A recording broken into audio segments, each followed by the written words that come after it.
Welcome back to the After Dark Stories channel. Today, I will be your storyteller, bringing you fear before a good night's sleep. Before we dive into the story, don't forget to like, subscribe to the channel, and leave your thoughts in the comments below.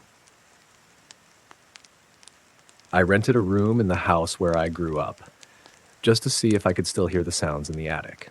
I had always heard that certain individuals, after experiencing traumatic events during their childhood, would unconsciously block them out, sometimes going years without remembering them, a condition called dissociative amnesia. But I had never, ever, in my wildest dreams, expected that I would be one of those individuals. That is, until one day, when I was cleaning out the attic of the new house that my wife and I had just bought, a memory suddenly popped into my head. It was of me as a young boy, tossing and turning in my bed at night, terrified by the sounds I had heard coming from the attic directly above my second-floor bedroom. That's odd, I thought to myself, unfamiliar with such a memory and skeptical that it had actually happened. That's when they all came rushing back to me. Memory after memory of my childhood self cowering under my blanket in the dark, terrified by the strange noises that I had heard emanating from the attic night after night. Fuck, I thought to myself as I began to recall those events actually happening to me. I eventually resolved to believe that all of the memories were, in fact, real. But what I couldn't quite make sense of was why hearing those sounds was so traumatic that they had caused me to block them away for 20 years. So I did what any right-minded person would do and attempted to suppress them again. But I guess the mind has a mind of its own, and no matter what I did, I couldn't stop thinking about the sounds that I'd heard as a child. After about a week of marinating, reflecting, and meditating on what had happened way back then, the memories became even clearer. And I remembered that the sounds weren't just subtle noises. They were distinct and wide-ranging, from creaks and scratches in the floorboards to whispers and moans in the night. But what could have caused such sounds? I wondered. That's when I came to the same conclusion that my childhood self had come to. The home must have been haunted. Yes, that must have been it, I thought to myself, cursed by some evil spirit forever doomed to terrorize its residents. Which meant that the spirit could still be there, I reasoned, before once again attempting to move on. Weeks went by as I attempted to go back to business as usual, but no matter how hard I tried, I couldn't help but wonder whether the spirit, the source of those terrifying sounds, was still out there, 190 miles away in my suburban Massachusetts hometown. Eventually, I gave in to my curiosity. There's only one way to find out, I thought to myself before searching for the home's address online. The thing is, my parents didn't live there anymore, having sold the house 5 years prior and bought another home in a more upscale part of the same town. I, on the other hand, had moved out even earlier, having relocated to New York City after college. After quickly finding the house I grew up in on a popular vacation rental website, I logged into my account, booked a night's stay, and waited patiently for the host to get back to me. Sure enough, a few hours later, my booking was accepted, and the host sent me a warm welcome message. The only catch was that the room they were renting wasn't my childhood bedroom on the second floor, but our former guest bedroom on the first. Is it possible to rent the upstairs bedroom on the left of the staircase? I grew up in the home and would love to go down memory lane, I messaged honestly on the rental site's app. The host replied, "Unfortunately, we converted that bedroom into a storage room. It's filled with a lot of our junk." "Is there enough space to sleep on the floor?" I asked, going out on a limb. "Are you sure? If you're paying the same rate, it makes no difference to us." "I'm sure. Thank you." A week later, I was on a bus to Boston. 5 hours after that, I was on a commuter rail to the South Shore. An hour later, I was picking up my rental car. And 30 minutes after that, I was stepping into my childhood bedroom, which sure enough had been converted into a storage room, with junk strewn everywhere. This will do, I thought to myself as I tossed a comforter on the floor and made a makeshift bed. "Aren't you going to visit us while you're in town?" My mom asked over the phone after I had told her I was in town for the night. "Won't you please spend the night with us tomorrow?" All right, I agreed. "Fine, I'll stay with you tomorrow." "You know you could stay with us tonight too, right?" What are you doing renting a room there? My father pried after my mother handed him the phone, trying his best to understand why on earth I would do that. I didn't blame him. For nostalgia's sake, Dad. Now, please tell Mom it's just one night and I'll stay at your place tomorrow night. Fair enough, he said. See you tomorrow. See you tomorrow, Dad. I spent the next few hours just lying in bed, waiting patiently for nightfall as I distracted myself on my phone. Finally, the sun set, and I turned off the light, put down my phone, and stared up at the ceiling, my ears at the ready. But after about an hour of silence, I started to grow tired, and my eyes slowly began to close as I drifted off to sleep. Until suddenly, out of nowhere, a noise woke me from my doze, and I snapped to attention. Sure enough, it was coming from the attic. It was a loud rattling sound that seemed to happen intermittently. There it is, I thought to myself as I jumped to my feet. It's not the exact sound I remember hearing, but it must be related. So I set off to find out. Tiptoeing my way out of the room and down the hall to the staircase that led to the attic, I was careful not to wake the hosts as the sound grew louder and louder. As I ascended the staircase, with each step I took, the sound continued to grow louder and louder and louder, until I eventually reached the door to the attic.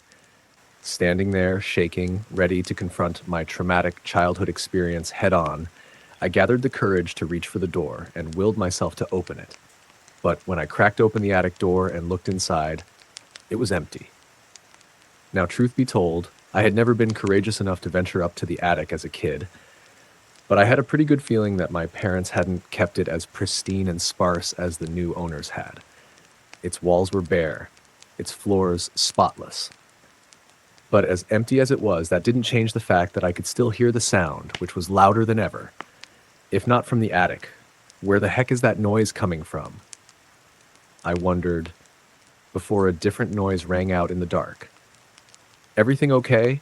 I heard someone say, completely startling me and causing me to jump. I peeked my head out of the attic door and down the stairs to find the host at the foot of the staircase in her nightgown. Sorry, I heard a noise coming from the attic, I explained, as I shut the attic door behind me and climbed down to her, my body still shaking, my heart still racing. I used to hang out up here as a kid, but I don't recall hearing any sound like that. Oh, you must be talking about the weather vane on the roof. We had it installed when we moved in. She stopped and listened. Yeah, I guess it is pretty loud now that you mention it. Sorry about that. We can give you a discount if you want. Oh, it's no bother, I replied, before saying goodnight to her and returning to my room, where I attempted to hear anything but the sound of the newly installed weather vane. But I never ended up hearing the sound I was looking for. And when I woke up the next morning, I felt a certain sense of defeat. And so, I checked out of the house, resolving to give up my search. As I backed my rental car out of the driveway of my childhood home, I looked up at the weather vane in disappointment and headed off to my parents' new house for the night. Having grown up my entire life in the previous home, my parents' new place always felt alien to me whenever I visited. Sure, my parents lived there and that was nice and all, but it just wasn't the same. So, it should come as no surprise that I couldn't wait to get out of there the next day, return my rental car, get back to Boston, and catch a train back to New York City. That night, after a hearty home-cooked meal with my mom and dad, I retired to their guest room and passed out early, exhausted from what I'd now accepted was a fruitless journey. But a few hours later, I suddenly awoke in the middle of the night to chilling sounds coming from the attic. But they weren't like the weather vane. No, in fact, they were the very sounds that I used to hear coming from the attic as a child. But how could that be? I thought to myself. Could the evil spirit have somehow followed my parents from the old home and now be haunting this one? It was a terrifying thought which chilled me to the core. But all I knew was that after coming up empty-handed at the rental, there was no chance that I wasn't going to investigate the very sounds that I had been looking for. So just like I had done the night prior, but now in a different home, I ascended the stairs to the attic as the sounds got louder and louder and louder. Until once again, I gathered the courage to reach for the attic door and willed myself to open it. I closed my eyes, completely expecting that when I opened them, I'd see a ghastly spirit lurking about. But when I cracked open the attic door and looked inside, I discovered something far more terrifying. I saw about 10 individuals, their mouths gagged and their arms and legs tied up with rope, wriggling around on the attic floor, causing the very creaking and scratching noise that I'd heard as a child. And all around them, plastic tarps covered the objects and furniture scattered throughout the attic. I couldn't believe my eyes. My mind began racing. Wait, if these hostages, victims, kidnapped people, if they were the source of the sounds I'd heard as a child, how could they possibly have gotten to this house? That's when it hit me. My mother, or my father, or both? I thought long and hard about it, and despite what I saw in front of me, I just couldn't bear to believe that. No, that can't be. But before I could dwell on the thought, something caught my eye. It was the captives, having been alerted to my presence, all staring back at me, their eyes wide in horror, their gagged mouths attempting to scream what I can only imagine was the word help. Having never been in a situation like that before, I simply froze, unsure of what to do next, until I eventually realized that I better not stay up there a moment longer. I began to slowly back away, unable to take my eyes off the helpless strangers, as I stepped out onto the staircase, closed the attic door behind me, and headed straight for the guest room. What the heck do I do now? I wondered as I paced around the room. That's when I heard a knock. My heart began pounding as I walked up to the door and opened it, to find my father standing there in his pajamas, yawning and scratching his head. "Son, did you just go up to the attic?" My palms started sweating. I paused for a moment before replying. No. Why? I could have sworn I heard someone go up there. Nope. Why would I do that? I was wondering the same thing. Okay, I better get to bed. Of course, he said. Night, son. Night, Dad, I replied. I began to shut the door, but before I could close it, his hand reached in and stopped it.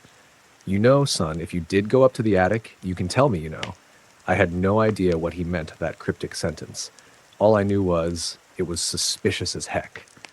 Course, Dad. I'll keep that in mind if I ever go up there. Good, he said with a smile before his face turned serious. But also, don't go up there.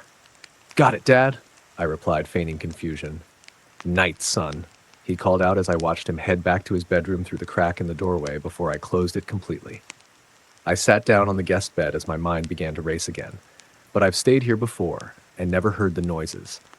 How could that be? I wondered before more memories started pouring back to me. Memories of visiting my parents at their new home in my adulthood and hearing the same noises I had heard as a child. That's when I realized that not only had the dissociative amnesia been blocking out the sounds I had heard as a child, but it had also been blocking out every memory of the sounds right into my adulthood. Until I stepped foot into my own attic and the memory floodgates were opened. Knowing now that either one or both of my parents had been consistently kidnapping and imprisoning innocent people in their attic over the course of 20 years and across 2 houses, I started to panic. As my heart began to beat faster and faster and I grew short of breath, I suddenly collapsed onto the floor and started to shake, half in horror at what I'd just seen upstairs, and half in disbelief that my parents could do such a thing. Keep it together. Just get out of here, I thought to myself, before regaining my composure, packing my bags, and sneaking out of my parents' new house in the middle of the night. I slept in my car that night and woke up to see an incoming call from my mom, which I let go to voicemail. It's your mom. I saw that you were gone when I woke up this morning and just wanted to wish you a safe trip back, she said as I played back the message. But after knowing what I knew, I couldn't bear to return the call. Instead, I returned my rental car, took the commuter rail back to Boston, and hopped on the first train back to New York City, still unable to bring myself to call my parents. So here I am, sitting here, torn between 2 decisions. Call the police and save all of the people tied up in my parents' attic at the expense of turning in my father or mother or possibly both of them, or do what I only do best and block it out for another 20 years.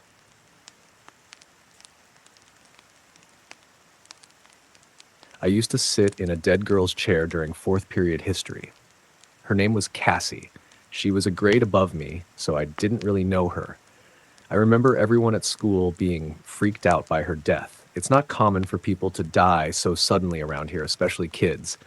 Even now, as an adult, deaths like that aren't very frequent. Some depressed asshole decided he wanted to take some people with him, so he cut through the grass and sped down the opposite side of the highway. He plowed his pickup into Cassie's family van at 100 miles an hour, head on. Killed all four of them instantly. There wasn't even anything left to bury. Horrific shit. When I got older, my dad told me that he had been driving home from work and passed by the crash. He said he had never seen so much blood before. My dad owns a butcher shop, so that surprised me, to say the least. Cassie's death still bothers me to this day. The way she went out just doesn't sit right with me. A whole human life full of potential, snuffed out in an instant because a suicidal guy couldn't afford a pistol. How is that even remotely fair? There are murderers, rapists, and abusers who walk free, living their garbage lives and not facing any consequences, while Cassie and her whole family had to die. Shit like that gets to me. I don't think I'll ever forget Cassie. Not because of who she was in life, like I mentioned, I didn't even know the girl, but her death impacted all of us for a time, longer than I expected. I found out that she died during fourth period history class in my junior year of high school. I was sitting in the back corner, a spot I tended to prefer in most classes. It was quiet and out of the way, and I could sneak looks out the window to daydream. I wasn't the most popular kid in high school, so I only kept company with a small group of friends. Unfortunately for me, none of them had history with me, so I usually stayed quiet. Mrs. Sanders came into class that day looking a mess. Her makeup was smeared on her face, and she kept a bundle of tissues clenched in her left hand. She'd obviously been crying hard on the drive here. The whole class quieted down when she came in, fearful of what news she had that made her so broken up. She set her purse down on her desk, then made her way to the front of the class. "Class, I have an unfortunate announcement for you all," she said to us through sniffles. "Your upperclassmate, Cassie Angstrom, has passed away." The class had mixed reactions. A few started sobbing, either because they knew her or because they were just sad about a death so close to home. Most, including me, looked around at each other, not recognizing the girl's name. After Mrs. Sanders calmed down, class carried on as usual with lessons on the Civil War. I couldn't focus. For some reason, all I could think about was Cassie. How come barely anyone knew her? I could excuse myself for being an introvert, but it confused me that barely anyone could remember the girl. I couldn't even put a face to the name. A few days later, still clearly grieving, Mrs. Sanders told us a bit about Cassie. She was a quiet girl, she told us. Didn't talk a lot, which is why many of you may not have known her. But she was one of the brightest students I've ever had. She took this same class with me last year, just like you all. She sat right back there. She pointed right at my seat. It really shouldn't have bothered me. It was just a coincidence. She could have sat in any chair in that room, and it just so happened to be mine. But seeing everyone's heads turn towards me made my spine crawl. I had an exam in third period the next day, so I was late to history. Mrs. Sanders was already lecturing when I walked in, so I rushed over to take my seat. When I sat, I felt a wet squish on the seat under me, like I had sat on a cake. I sighed, thinking it was a prank from some jock, but when I got up, there was nothing there. No mark on my pants or anything. I got up and touched the chair with my hand, and it felt normal. People were starting to look at me, so I quickly sat back down. The same thing happened again the next day, a wet squish when I sat for the first time. I even stayed after class to check under the seat for something, but it looked normal. It continued to happen, but I just started ignoring it. I assumed it was something to do with how old the seat was or my pants material or something, but I didn't give it much thought. On the drives to school, I would pass by the place where the accident happened. There wasn't much money going around in my town back then, so they hadn't done the best job cleaning up the spot. There were still large red patches on the asphalt, turned dark by the sun.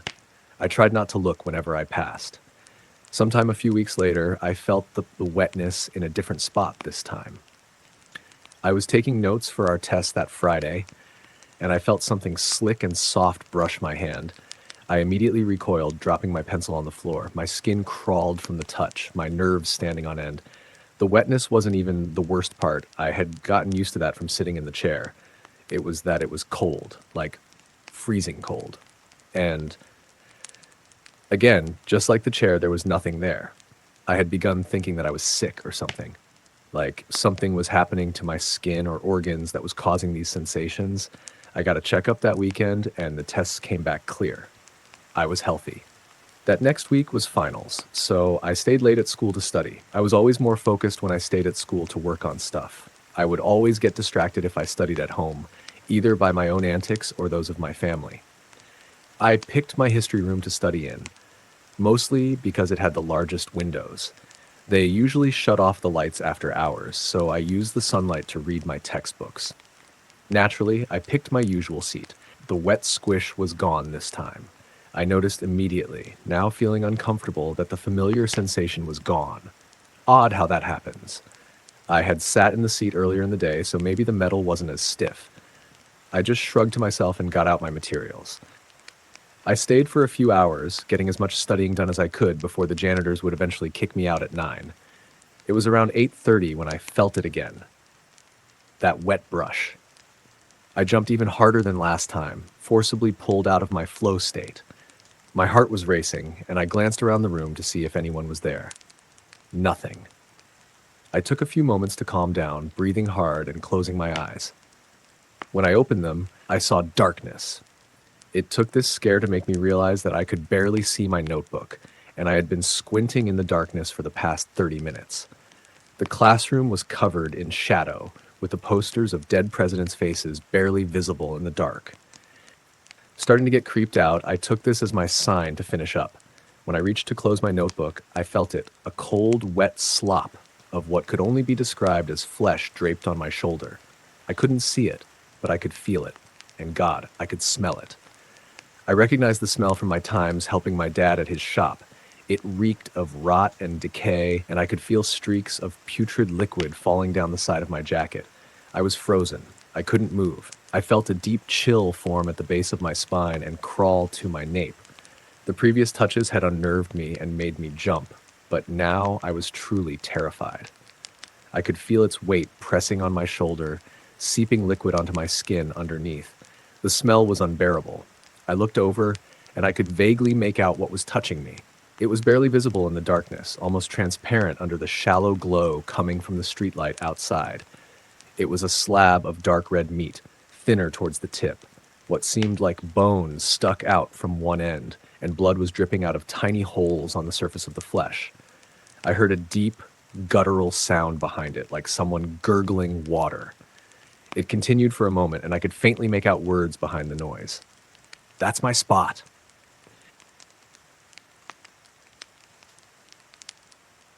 I had always loved the small, picturesque town of Miller's Crossing, a place where everyone knew each other and crime was practically non-existent. So, when I inherited my grandmother's old Victorian house on the edge of town, I was thrilled. My grandma had passed away a few months ago, leaving behind a lifetime of memories and a house filled with antique furniture and dusty knickknacks. I decided to move in temporarily to sort through her belongings and maybe get a change of scenery. The first few days were uneventful. I spent most of my time cleaning, organizing, and occasionally chatting with the friendly neighbors who stopped by to offer condolences and share stories about my grandma. It wasn't until the fourth night that things started to get strange. It began with the knocking. I was in bed, just about to drift off to sleep, when I heard a soft, rhythmic knocking coming from downstairs. At first, I thought it was just the old house settling, but the knocks were too deliberate, too patterned to be random creaks. I got up, grabbed the flashlight I kept on the nightstand, and cautiously made my way downstairs. When I reached the bottom, the knocking stopped. I swept the flashlight around the basement, illuminating dusty shelves and cobweb-covered furniture, but saw nothing out of the ordinary. I shrugged it off as my imagination playing tricks on me and went back to bed. The next morning, I found something odd. In the kitchen, on the small table where my grandma used to have her breakfast, lay an old, leather-bound journal. I didn't remember seeing it before. Curiosity piqued. I opened it. The journal belonged to my grandmother. It detailed her life in Miller's Crossing, but towards the end, the entries became increasingly erratic and paranoid. She wrote about hearing strange noises at night, about feeling watched, and about something she referred to only as the Watcher. The The last entry sent chills down my spine. The Watcher is coming for me. It knocks to warn me, to let me know it's near. I fear my time is running out. That night, the knocking started again. This time, it was louder, more insistent. I followed the sound to the basement once more, my heart pounding in my chest. As I reached the bottom step, the flashlight flickered and died, plunging me into darkness. Panic set in, and I fumbled for my phone to use its light. When I finally managed to turn it on, I saw it. A figure stood in the far corner of the basement, barely visible in the dim light. It was tall and thin, its eyes glowing faintly. The knocking resumed, louder and faster, as the figure began to move towards me. I bolted up the stairs, slamming the basement door behind me. I could still hear the knocking, now accompanied by a low, guttural growl. I didn't sleep at all that night, my grandmother's words echoing in my mind. The Watcher is coming for me. The next day, I packed up my belongings and left Miller's Crossing, vowing never to return. I don't know what the Watcher was or why it haunted my grandmother, but I couldn't shake the feeling that it was still out there, somewhere, waiting. To this day, I sometimes wake up in the middle of the night to the sound of knocking, and I wonder if the Watcher has finally found me.